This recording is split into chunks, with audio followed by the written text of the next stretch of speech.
Speaker Punjab assembly Pervez الہی سے صدر مرکزی جماعت اہل حدیث علامہ زبیر احمد کی وفد کے ہمراہ ملاقات میں موجودہ سیاسی صورتحال، باہمی دلچسپی کے امور پر تبادلہ خیال کیا گیا۔ اسپیکر پنجاب اسمبلی چودھری پرویز الہی کا کہنا تھا کہ نکاح نامے میں ختم نبوت کا حلف نامہ شامل کرنا بہت ضروری ہے۔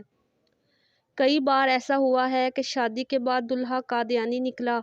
علامہ زبیر احمد ظہیر کا کہنا تھا کہ نکاح نامے میں ختم نبوت کا حلف شامل کروانا خوش آئند ہے۔ چودھری پرویز الہی کا علامہ زبیر احمد ظہیر کی اہلیہ کی وفات پر اظہار تعزیت، فاتحہ خوانی بھی کی۔ علامہ زبیر احمد ظہیر نے پنجاب اسمبلی کی state of the art building بنانے پر چودھری پرویز الہی کو مبارکباد دی۔ وفد میں حافظ اکرام الہی ظہیر، احسان الہی ظہیر اور حافظ معید حسن شامل تھے۔